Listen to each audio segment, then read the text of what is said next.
He's got me. Hey, I'm going to put you on camera.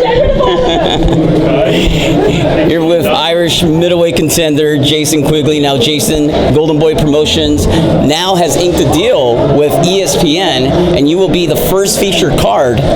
Talk to us about the fight and the event, because you're going to be taking on Glenn Tapia, the Jersey boy. This is a great fight for my own career personally, and for the collaboration with ESPN and Golden Boy Promotions. You know, what a way to kick it off. Two hungry young fighters fighting for the NABF Middleweight Championship. You know, this is exciting, and a great venue in Fantasy Springs. It's beautiful out there. You know, this is the perfect stage in my career, the perfect fight, perfect timing. You know, this is all coming together nice for me now, and I plan on keep it going that way, because I'm on a mission, I'm on a journey, I'm on a path, and this is just another obstacle in my way, and I plan on eliminating that come March 23rd. Glenn Tapia, he's an experienced fighter. He's fought James Kirkland, David Lemieux. He was stopped in both fights. Are you looking to be the third man to knock him out? I'm looking to be victorious on the night. I'm looking to be the best I can possibly be come March 23rd, and I know if I come into that ring on March 23rd, the best, I know I will be the best I can be come March 23rd, and I will be prepared 110%. You know, so this is going to be one hell of a night. I just plan on getting in there, taking care of my business, doing what I have to do, and getting that victory. And whatever comes, whatever way it comes, whatever way it does come, that's it. You know what I mean? I'm in there to take care of business, and that's it. You know, I often talk to fighters about staying in shape, that it is their job. I mentioned Shane Mosley, who is the poster boy for always being a man who was always in shape, even when he didn't have a fight. You didn't have a fight set, and you were always at the gym. Talk to us about that, because I see you on Instagram, on Facebook, and you're always in the gym. You're always working out. You're always training, even if a fight is not even set. Fighters are always saying camp started, camp's finished, this and that.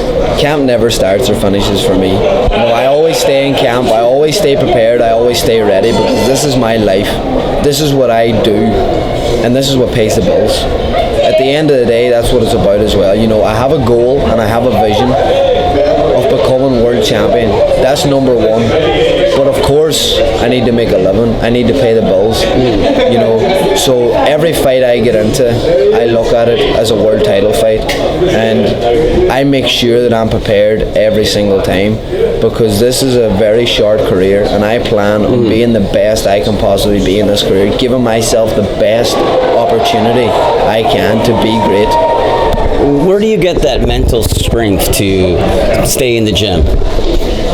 To be honest, I don't know. It's just inside me. It's instilled in me. You know, I love the sport. I love keeping in shape, because I love whenever I get that fight date and being in shape and just going hardcore then, you know what I mean?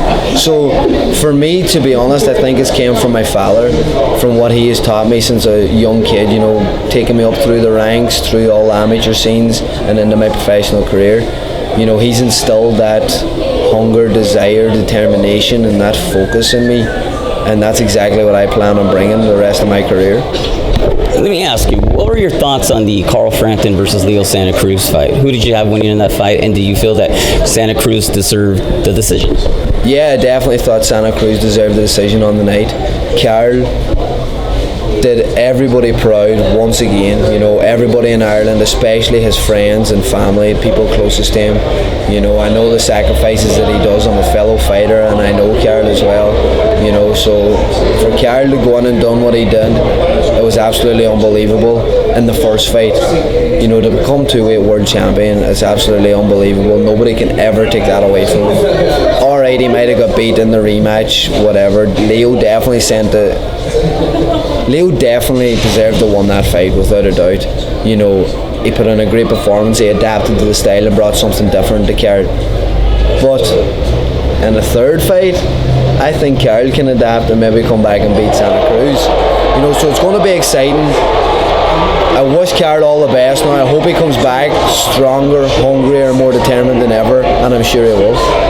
Let's go back to the middleweight division. On March 18th, we have Gennady Golovkin versus Daniel Jacobs. A lot of people are favoring Gennady Golovkin, but Daniel Jacobs is, without a doubt, the toughest test in Gennady's career. Danny Jacobs will definitely give Triple G some problems that he hasn't seen before. Because of his boxing skills and his talents, you know, if Danny Jacobs can have the power to sting Triple G, to hurt him, to push him back, and make Triple G think twice about always just coming forward, Danny Jacobs could well win that fight. But personally, I think Triple G will come on too strong later on in the fight and have a late stoppage. One of my last questions. On May 6th, we have Canelo Alvarez versus Chavez Jr.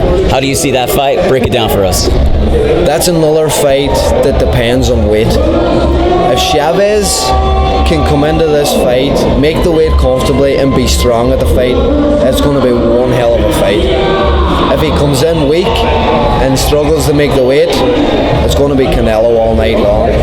But as I says, if Chavez disciplines himself, comes in strong, comfortable, refuels well back up the weight, it's going to be one hell of a fight.